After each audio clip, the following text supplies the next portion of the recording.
આંકડાકીય માહિતીના મહત્વની અંદર પહેલો મુદ્દો આપણે સિદ્ધાંતોની આધારભૂતતામાં વધારો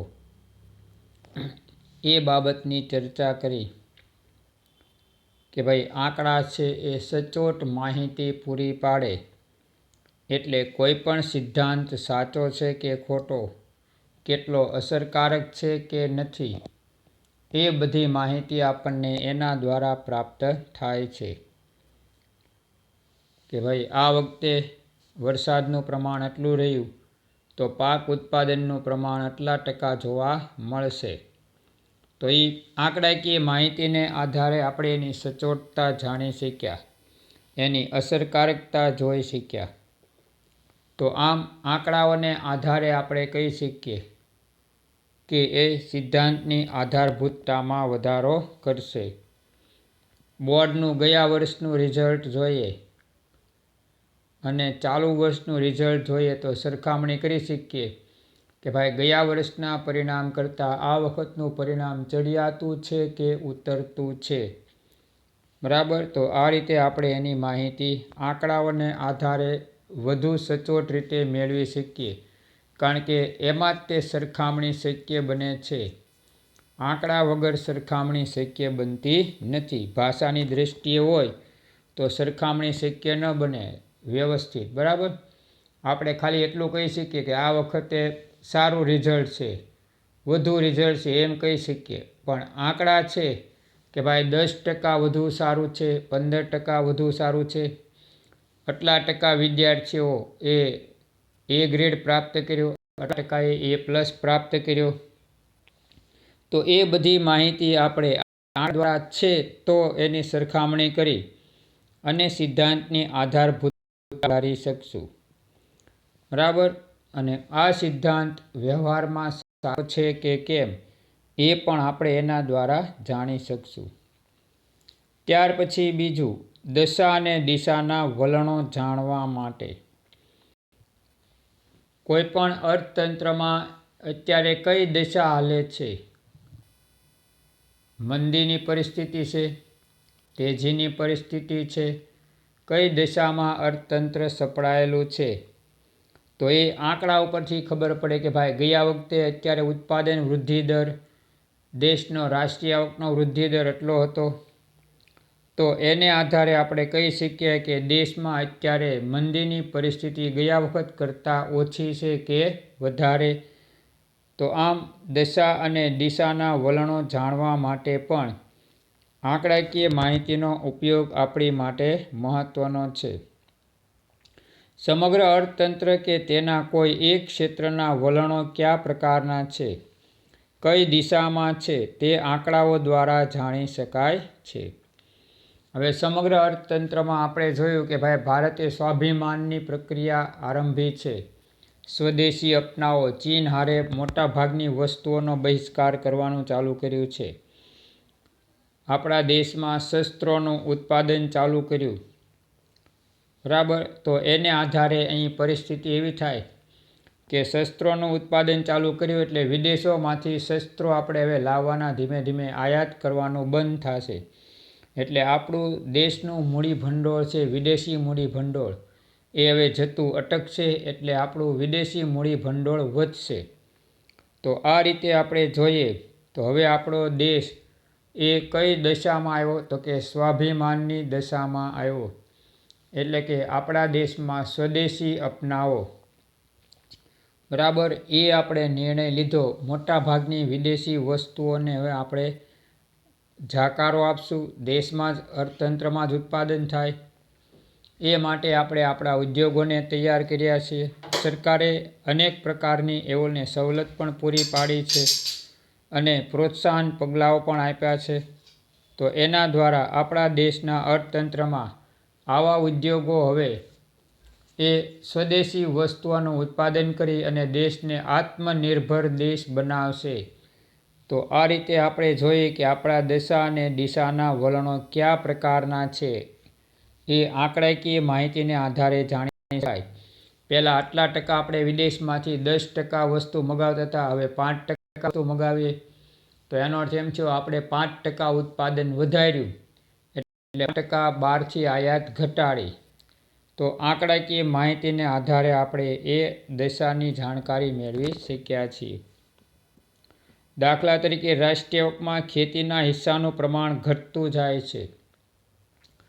તો ખેતીના હિસ્સાનું પ્રમાણ ઘટતું જાય એનો અર્થ એમ નથી કે આપણી ખેતી પછાત થતી જાય છે, પણ સામે ઉદ્યોગ અને સેવા ક્ષેત્રનો હિસ્સો વધતો જાય તો 100%માં ઉદ્યોગ અને સેવા ક્ષેત્રનો હિસ્સો વધતો જાય તો રાષ્ટ્રીય આવકમાં ખેતી ક્ષેત્રનો હિસ્સો ઘટતો જાય. એ દેખાય જ તે કે ભાઈ પહેલાં 25% હિસ્સો હતો, હવે 22% 20% પહોંચે, તો એનો અર્થ એમ છે ઉદ્યોગ અને સેવા ક્ષેત્રનો હિસ્સો 80% જેવો થઈ ગયો જો 20% કૃષિ ક્ષેત્ર પહોંચે તો આમ આ બે ક્ષેત્રનો વિકાસ થતાં રાષ્ટ્રીય આવક એમાંથી આપણને વધુ મળવા લાગી, એનો હિસ્સો વધતો ગયો અને એને કારણે આપણે કૃષિ ક્ષેત્રનો રાષ્ટ્રીય આવકમાં હિસ્સો ઘટતો ગયો. બાકી કૃષિ ક્ષેત્ર પછાત થવા માંડ્યું, ઉત્પાદન બંધ થયું એવી કોઈ ઘટના બની નથી. ભારતની આયાતોમાં વધારો થઈ રહ્યો છે. અર્થતંત્રમાં નાણાંનો પુરવઠો વધી રહ્યો છે. તે વલણો આંકડાઓ દ્વારા જ જાણી શકાય છે. ભારતમાં આયાતોમાં વધારો થઈ રહ્યો એનું કારણ શું? કે દેશની વસ્તી વધતી જાય છે, એની માંગ વધતી જાય છે.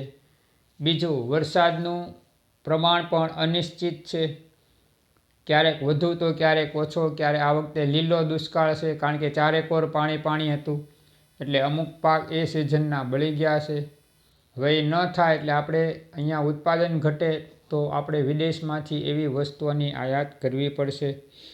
તો આમ એ આંકડાકીય માહિતીને આધારે જ આપણે જાણી શકીએ કે ગયા વખતે આ વસ્તુની કેટલી આયાત કરી હતી ને આ વખતે કેટલી આયાત કરવી પડશે.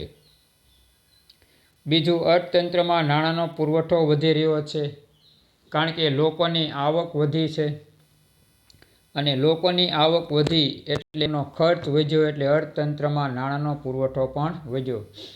બીજી બાજુ સરકારે પણ મૂડીરોકાણ વધાર્યું છે અનેક ક્ષેત્રોમાં. તો એની અંદર જોઈએ ખાનગી ક્ષેત્રના સહયોગથી રાષ્ટ્રીય ધોરીમાર્ગોનું પ્રમાણ વધારવાનું કામ ચાલુ છે. એ સારા બનાવવાનું કામ 4 લેન 6 લેન બનાવવાનું કામ ચાલુ કર્યું છે.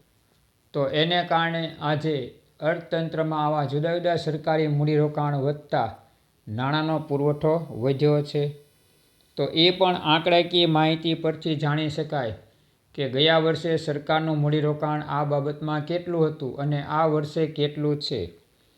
તો આમ નાણાંના પુરવઠાનો વધારો પણ આપણે આંકડાકીય માહિતી દ્વારા જાણી શકાશે. તે વલણો આંકડાઓ દ્વારા જ જાણી શકાય કારણ કે આંકડા વગરનું જો ભાષાકીય વર્ણન હોય તો આપણે ખાલી એટલું જ કહીએ કે ગયા વર્ષે ખૂબ વધારે હતું સરકારનું મૂડીરોકાણ, આ વખતે ઘટ્યું છે, બસ આ જ રીતે વર્ણન થાય.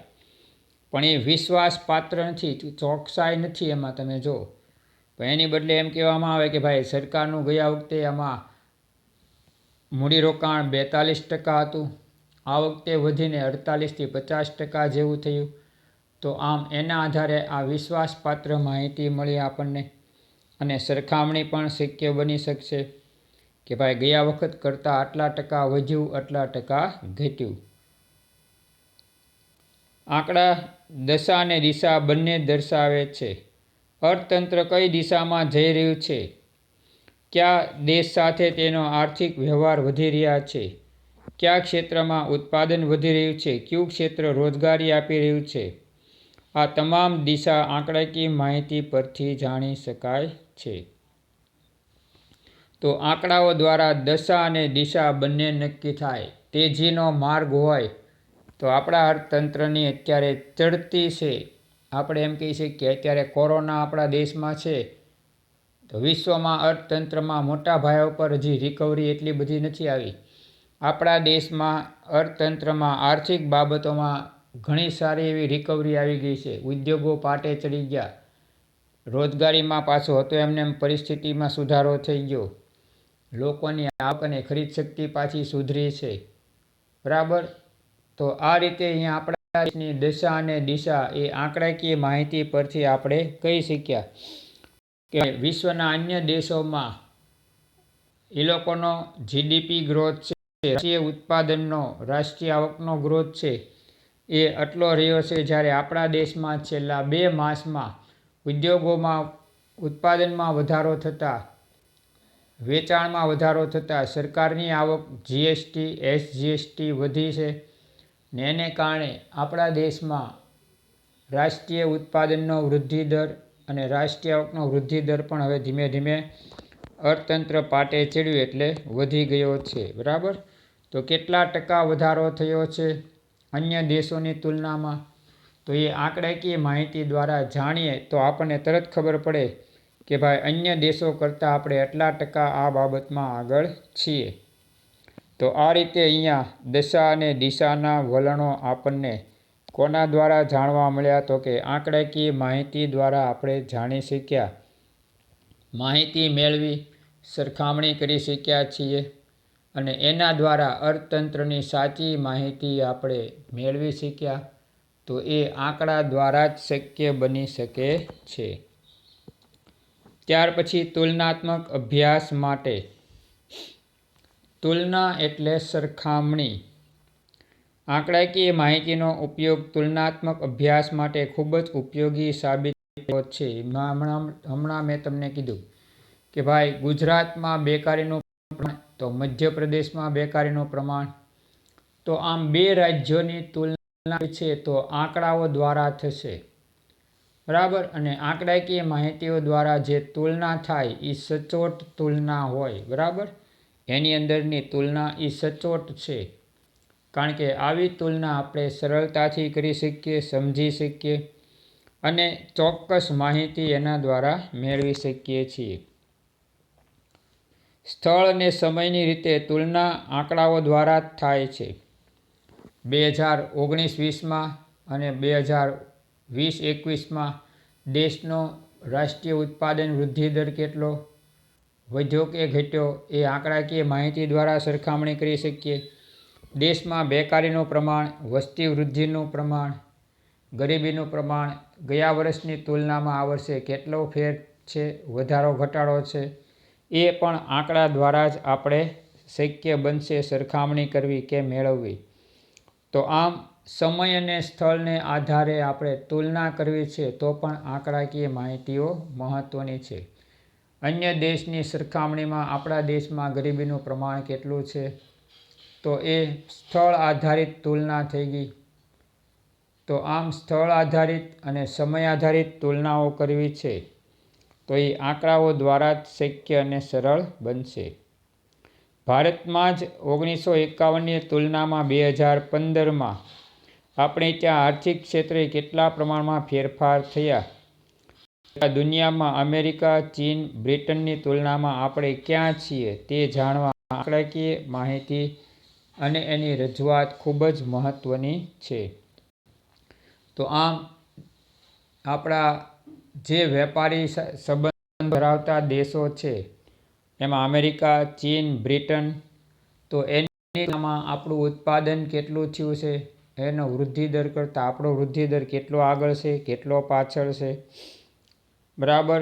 આર્થિક ક્ષેત્રમાં કયા કયા ફેરફારો એ દેશની સરખામણીમાં આપણે વધુ કરી શક્યા, કેમાં ઘટાડો થયો, તો એ બધી માહિતીઓ મેળવવામાં અને એની સરખામણી કરવામાં તુલનાત્મક અભ્યાસ માટે આંકડાકીય માહિતી સૌથી મહત્ત્વનો ભાગ ભજવે છે. તો આમ તુલનાત્મક અભ્યાસ માટે પણ આપણે આંકડાકીય માહિતીનો ઉપયોગ મહત્ત્વનો બને છે. તો આમ તમામ પ્રકારમાં તમે જો માહિતી આંકડામાં હોય તો જ આપણે તુલના કરી શકીએ, તારણો કાઢી શકીએ, સરળતાથી અભ્યાસ કરી શકીએ, વિશ્લેષણ કરી શકીએ. આ બધી બાબતોનો ફાયદો આપણને આંકડાઓની માહિતી દ્વારા જ શક્ય બનશે. પછી સંક્ષિપ્તમાં રજૂઆત માટે. આર્થિક અભ્યાસોમાં લાંબા વર્ણનો કરતાં આર્થિક બાબતોની સંક્ષિપ્ત અને પ્રતીકાત્મક રજૂઆત માટે આંકડાકીય માહિતી અને આલેખો ખૂબ જ મહત્ત્વના છે. આર્થિક અભ્યાસોમાં લાંબા વર્ણનાત્મક જે કાંઈ વર્ણનો આપણે લખીએ છીએ કે ભાઈ ભારતીય અર્થતંત્રમાં ચાલુ નાણાકીય વર્ષની અંદર ઉત્પાદનમાં મોટા પ્રમાણમાં વધારો થતો જોવા મળ્યો છે. તો આવું લાંબુ વર્ણન લખીએ એની કરતાં ટૂંકમાં આંકડાકીય માહિતી રાખીએ કે ભાઈ દેશના ઉત્પાદન વૃદ્ધિ દર 50% જેવો જોવા મળ્યો. બરાબર. તો એ આપણે તરત જ તે સંક્ષિપ્તમાં રજૂઆત કરી શક્યા. ઓલામાં આપણે જોઈ ગયા કોષ્ટક દ્વારા આર્થિક માહિતીની રજૂઆતમાં તો માંગ અને કિંમત બે આપ્યું હતું. માંગ કિંમત વધતી ગઈ એમ માંગ ઘટતી ગઈ અને કિંમત ઘટતી ગઈ એમ માંગ વધતી ગઈ. એ આપણે ટૂંકમાં લઈ શીખ્યા. પણ આંકડામાં હતું તો બાકી આવી વર્ણનાત્મક રજૂઆત હોય તો એમાં ખૂબ જ લાંબુ લખાણ લખવું પડે. તો આમ આર્થિક અભ્યાસોમાં લાંબા વર્ણનો કરતાં આર્થિક બાબતોની સંક્ષિપ્ત અને પ્રતીકાત્મક રજૂઆત માટે આંકડાકીય માહિતી અને આલેખો ખૂબ જ મહત્ત્વના છે.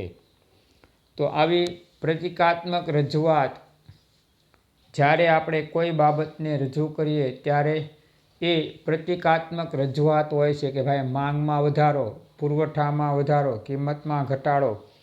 તો એ પ્રતીકાત્મક રજૂઆત છે એ આપણે આંકડા દ્વારા કરીએ તો સરળતાથી સમજી શકાશે.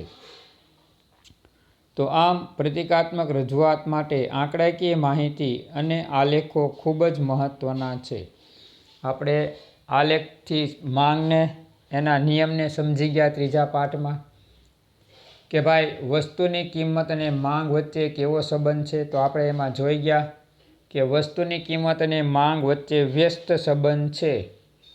શા માટે? તો કે જેમ જેમ કિંમત વધે છે એની વિરુદ્ધમાં એટલે વ્યસ્ત બાબત થઈ ગઈ. તો જેમ જેમ કિંમત વધે છે એમ એની માંગમાં ઘટાડો થતો જાય છે. તો આમ આલેખ દ્વારા આપણે દર્શાવ્યું તો માંગ રેખા ડાબી બાજુ ઉપરથી જમણી બાજુ નીચે તરફ ખસી એટલે કે ઋણ ઢાળ ધરાવ્યો એને. તો એના દ્વારા તરત સમજી શકાશે કે વસ્તુની કિંમત અને માંગ વચ્ચે વ્યસ્ત સંબંધ એટલે વિરુદ્ધનો સંબંધ છે. તો આમ આંકડાકીય માહિતીમાં આપણે આ રીતે રજૂઆત કરી આલેખથી. OX ધરી પર માંગ એકમમાં લીધી હોય, OY ઉપર કિંમત લીધી હોય અને પછી એના બિંદુ આપણે મેળવી અને જે DD માંગ રેખા તૈયાર કરીએ છીએ તો એને આધારે આપણને ખબર પડશે કે માંગ રેખા ઉપરથી નીચે તરફ ગતિ કરે છે એટલે કે ઋણ ઢાળ ધરાવે છે. બરાબર. કારણ કે કિંમતનો વધારો એ માંગમાં શું કરે? સતત ઘટાડો કરે એટલે કે ઋણ ઢાળ ધરાવશે. અને આ જ વસ્તુની કિંમત અને માંગ વચ્ચે વ્યસ્ત સંબંધ છે એમ આપણે આકૃતિ દ્વારા સાબિત કરી શકશું. તો આ રીતે આંકડાકીય અને આલેખ દ્વારા આપણે સંક્ષિપ્તમાં રજૂઆત કરી શકીએ છીએ. સામાન્ય માણસ પણ સમજી શકે તે રીતે રજૂઆત થતી આંકડાકીય માહિતી તુલનાત્મક વલણો અને સિદ્ધાંતોની સચોટ છતાં ટૂંકમાં રજૂઆત કરે છે. તો અહીંયા આપણે આગળ જોઈ ગયા કે ભાઈ વરસાદનું પ્રમાણ આ વખતે આટલા ટકા હતું. તો સામે લખીએ ખેત ઉત્પાદનમાં એને કારણે આટલા ટકા વધારો થયો. તો અહીંયા આપણે એ સરખામણી કરી, તુલના કરી કે વરસાદનું પ્રમાણ વધ્યું તો ખેત ઉત્પાદનનું પ્રમાણ વધ્યું. વલણો દેશમાં સરકારના કયા વલણો કેવા છે, એની નીતિમાં શું ફેરફાર થયા છે એ બાબતોની પણ સરખામણી આંકડા દ્વારા શક્ય બનશે. કે ભાઈ ગયા વખતે સરકારની નાણાકીય નીતિ આ પ્રકારની હતી, આ વખતે સરકારે નાણાકીય વલણો બદલ્યા એટલે નાણાકીય નીતિમાં ફેરફાર કરી આ પ્રકારે કર્યું. તો ગયા વખતે સરકારે મૂડીરોકાણ આટલા ટકા વધાર્યું હતું, આ વખતે સરકારે મૂડીરોકાણમાં આટલા ટકા ઘટાડો કર્યો. તો આમ સરકારના વલણો અને નીતિઓ પણ આપણે આંકડાકીય માહિતીઓ દ્વારા રજૂ કરી શકીએ. એ પણ સંક્ષિપ્તમાં રજૂ થઈ શકશે. સિદ્ધાંતો માંગ અને પુરવઠાના નિયમો એના સિદ્ધાંતો. તો એની પણ સચોટ રજૂઆત છે એ પણ આપણે સંક્ષિપ્તમાં રજૂ કરી શકીએ કે ભાઈ અહીંયા પુરવઠો એમાં પેઢી એક ઉત્પાદનનું મહત્ત્વનું એકમ છે, કારણ કે પેઢી દ્વારા જ ઉત્પાદિત વસ્તુઓ બજારમાં મુકાય. હવે પેઢીને કોની સાથે સીધી નિસ્બત? તો કે કિંમત સાથે. જો વસ્તુની કિંમત વધવા માંડે તો પેઢી ઉત્પાદન વધારશે, કારણ કે વસ્તુની કિંમત વધી છે એટલે એને વેચાણ વૃદ્ધિ દ્વારા વધુ નફો મેળવવો છે, એટલે એ બજારમાં વધુ પુરવઠો મૂકશે. તો અહીંયા સિદ્ધાંત આંકડાકીય માહિતી દ્વારા સ્પષ્ટ થયો કે કિંમત વધી તો પેઢીએ બજારમાં પુરવઠો વધાર્યો. વસ્તુની કિંમત ઘટી તો પેઢીનો નફો ઘટશે, એટલે પેઢી બજારમાં પુરવઠો ઘટાડશે. તો આમ પુરવઠા અને કિંમત વચ્ચે કેવો સંબંધ છે? તો કે સીધો સંબંધ છે. કિંમત વધી, બજાર પુરવઠો વધ્યો. કિંમત ઘટી, બજાર પુરવઠો ઘટ્યો. તો આ રીતે આપણે કહી શકીએ કે અહીંયા આ સિદ્ધાંતોની સચોટતા માટે અને એને ટૂંકમાં રજૂ કરવા માટે પણ આંકડાકીય માહિતી એ વિશેષ મહત્ત્વ ધરાવે છે. તો આમ કોઈપણ માહિતીની સચોટ રજૂઆત માટે, આલેખમાં એને રજૂ કરવા માટે આંકડાકીય માહિતી એ મહત્ત્વનો સ્ત્રોત ગણાય છે. એનું કારણ છે કે એના દ્વારા વિશ્લેષણ, તુલના અને સિદ્ધાંતોની સરળ અને સચોટ રજૂઆત કરી શકાય. આકૃતિ દ્વારા પણ આપણે એને સ્પષ્ટ અને ટૂંકી રીતે રજૂ કરી શકીએ. એટલા માટે થઈને આંકડાકીય માહિતી આપણી માટે મહત્ત્વની છે. તો આમ આંકડાકીય માહિતીનું મહત્ત્વ આપણે જોયું. એમાં આપણે 4 મુદ્દાઓ જોયા. સિદ્ધાંતોની આધારભૂતતામાં વધારો કરવા, એટલે વિશ્વાસપાત્રમાં વધારો કરવા. દશા અને દિશાના વલણો જાણવા. કોઈપણ અર્થતંત્ર, કોઈપણ બાબત કઈ દશામાં છે, એની કઈ દિશા છે, બરાબર, એની જાણકારી મેળવવા પણ આંકડાકીય માહિતીઓ આપણી પાસે હોવી જરૂરી છે. અને એના દ્વારા દશા અને દિશાના વલણો આપણે સચોટ રીતે જાણી શકશું. અર્થતંત્ર તેજીમાં છે કે મંદીમાં છે એ ઉત્પાદનના અને આવકના આંકડાઓને આધારે જાણી શકીએ. તો એ આંકડાકીય માહિતી દ્વારા દશા અને દિશાના વલણો જાણી શકાય. 2 બાબતોની તુલના કરવી છે તો પણ આપણી માટે આંકડાકીય માહિતી મહત્ત્વની છે. ગયા વર્ષની તુલનામાં આપણા દેશની ચાલુ વર્ષની રાષ્ટ્રીય આવકમાં કેટલા પ્રમાણમાં વધારો ઘટાડો છે, ઉત્પાદનમાં કેટલા ટકા વધારો ઘટાડો છે. તો આ બધી બાબતોના અભ્યાસ માટે આપણી માટે આંકડાકીય માહિતી હોવી જરૂરી છે. તો જ તુલના સ્પષ્ટ અને સરળ બનશે અને એને કારણે જ માહિતીની વિશ્વાસપાત્રતામાં પણ વધારો આવશે. તો આમ તુલનાત્મક અભ્યાસ માટે પણ આંકડાકીય માહિતી મહત્ત્વની છે. અને સંક્ષિપ્તમાં રજૂ કરવી છે કોઈ બાબત તો પણ આંકડાકીય માહિતીથી રજૂઆત થઈ શકે. પેઢી એ કિંમત અને પુરવઠા વચ્ચે સીધો સંબંધ છે એ દર્શાવવા કોષ્ટક દ્વારા આપણે આંકડાકીય માહિતીઓ રજૂ કરી અને પછી એ દર્શાવશું તો ખબર પડે કે પેઢીમાં વસ્તુની કિંમત જેમ જેમ વધતી જાય એમ પુરવઠો વધારતી જાય છે, અને વસ્તુની કિંમત જેમ જેમ ઘટતી જાય એમ પેઢી પુરવઠો ઘટાડતી જાય છે. તો આમ એની સંક્ષિપ્તમાં રજૂઆત આપણે આંકડાકીય માહિતી દ્વારા કરી શકશું અને એ માટે આલેખનો પણ આપણે ઉપયોગ કરી શકશું.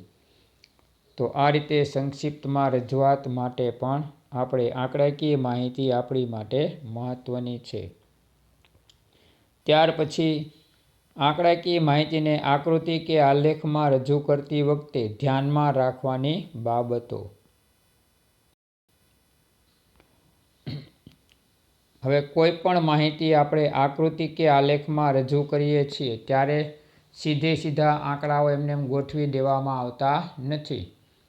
જો એનો વ્યવસ્થિત અભ્યાસ કર્યા વગર, એ બાબતોને ધ્યાનમાં રાખ્યા વગર જો આપણે સીધી આંકડાકીય માહિતીનો ઉપયોગ કરશું તો પરિસ્થિતિ એવી થશે કે આલેખ કે આકૃતિ આપણને ખોટા મળશે.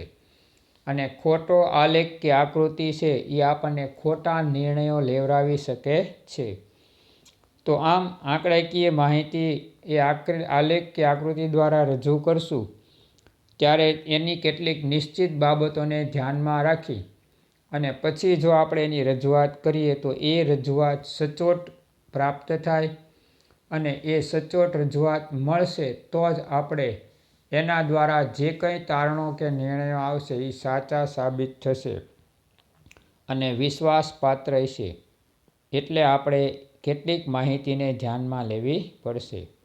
અર્થશાસ્ત્રીય રજૂઆતોમાં સંશોધનોના તારણોમાં સિદ્ધાંતોના ફલિતાર્થોની વિશ્વસનીયતાનો આધાર આંકડાકીય રજૂઆત પર છે. જો અર્થશાસ્ત્રની રજૂઆત કરશું તો એમાં આંકડાકીય માહિતી જરૂરી છે. સંશોધનો કરીએ ને એમાં તારણો આવે. અત્યારે કોરોનાની રસી શોધાય છે તો ઘણાય કંપની એમ કે અમારે 94% સફળતા મળી, કોકે 95%, કોકે 90% સફળતા છે. બરાબર. તો આ રીતે એ તારણો મેળવવામાં, સંશોધનના તારણો મેળવવામાં પણ આંકડાકીય માહિતી મહત્વની છે. ત્યાર પછી સિદ્ધાંતો એની રજૂઆત કરવી છે તો એની માટે પણ આંકડાકીય માહિતી મહત્વની છે. ફલિતાર્થોની વિશ્વસનીયતાનો આધાર. ફલિતાર્થો એટલે તારણો કે ભાઈ આપણે આ વ્યક્તિને આ કામ સોંપશું તો એ એટલા ટકા સફળ કરી શકશે. તો આમ એ આંકડાકીય માહિતી પરથી કીધું કે ભાઈ આ વ્યક્તિ એટલા ટકા સફળ રીતે કામ કરી શકશે. બરાબર. તો આમ ફલિતાર્થો એટલે તારણોની વિશ્વાસપાત્ર વધારવામાં પણ આંકડાકીય માહિતીની રજૂઆત છે એ મહત્વનો ભાગ ભજવશે. આંકડામાં પ્રાપ્ત થતી વિગતોને આલેખ કે આકૃતિમાં પ્રતીકાત્મક રીતે આકર્ષક સ્વરૂપમાં રજૂ કરી શકાય છે. હવે જ્યારે આકૃતિ કે આલેખ આપણે દોરીએ છીએ ત્યારે આંકડાકીય માહિતી સચોટ હશે અને એની રજૂઆત જો સચોટ હશે તો પરિસ્થિતિ એવીથી ઊભી રહે કે ભાઈ એ માહિતી આપણે સારી રીતે રજૂ કરી, આલેખ અને આકૃતિ આપણને સચોટ મળ્યા. હવે એની ઉપરથી જે તારણો મેળવશું એ તારણો આપણી માટે મહત્વના હશે. એટલે કે એ તારણો આપણને સફળતા અપાવશે. પણ જો માહિતીની રજૂઆત ખોટી હશે તો આપણને તારણો કોઈ સફળતા અપાવશે નહીં. અને એટલા માટે આપણે એની રજૂઆત પ્રતીકાત્મક રીતે જ્યારે કરવી છે, આકર્ષક રીતે કરવી છે ત્યારે એ સિદ્ધાંતો અને એ તારણો આંકડાકીય માહિતી દ્વારા જ્યારે સચોટ રીતે રજૂ કરીએ ત્યારે જ શક્ય બને છે. આલેખ કે આકૃતિ માહિતીને સરળ રીતે સમજાવે છે. માંગનો નિયમ, પુરવઠાનો નિયમ, તો એ બધું આપણે જોયું. તો એની અંદર આંકડાકીય માહિતીથી આપણે આકૃતિ દોરી હતી તો એ આકૃતિ દ્વારા આપણને ખબર પડી કે ભાઈ માંગ અને કિંમત વચ્ચે વ્યસ્ત સંબંધ છે, પુરવઠા અને કિંમત વચ્ચે સીધો સંબંધ છે. તો એ આપણે માત્ર આકૃતિ દ્વારા જ જોઈ શક્યા. કારણ કે એની અંદર જે માહિતીની રજૂઆત હતી એ આંકડા દ્વારા હતી કે કિંમત વધતા સામે આપણે માંગમાં ઘટાડો થાય એ રીતે આંકડા દર્શાવ્યા. પુરવઠામાં જેમ જેમ કિંમત વધી એમ પુરવઠામાં વધારો આપણે આંકડાકીય રીતે દર્શાવ્યો. તો આ રીતે આકૃતિને આપણે સરળ રીતે રજૂ કરી શક્યા. માત્ર આંકડાકીય બાબતોને ધ્યાનમાં લઈને એની રજૂઆત કરી વધારા ઘટાડા સ્વરૂપે સમાન રીતે પુરવઠામાં. તો એને આધારે કહી શક્યા કે ભાઈ પુરવઠો, કિંમત વધી તો પુરવઠો વધ્યો, કિંમત ઘટી તો પુરવઠો ઘટ્યો. માંગમાં પણ એમ કરી શક્યા કે કિંમત વધી તો માંગ ઘટી, કિંમત ઘટી તો માંગ વધી. બરાબર. તો આ રીતે આપણે અહીંયા આવા સિદ્ધાંતોને સરળ રીતે પણ રજૂ કરી શકીએ. પણ એ ક્યારે આંકડાકીય માહિતીઓ હોય તો આમ આ માટે આપણે કેટલીક બાબતો ધ્યાનમાં લેવી પડશે અને એ બાબતો ધ્યાનમાં લઈને જો આકૃતિ કે આલેખની રજૂઆત કરવામાં આવે તો એ આકૃતિ અને આલેખ સચોટ અને સરળ પ્રાપ્ત થાય. એની વિશ્વસનીયતા પણ વધશે અને એ રજૂઆત વિશ્વસનીયતા વધારે એટલે આપણને એમાંથી જે તારણ પ્રાપ્ત થાય એ તારણો પણ આપણા સચોટ અને વિશ્વાસપાત્ર છે એટલે એની રજૂઆત સ્પષ્ટ રીતે થવી જરૂરી છે.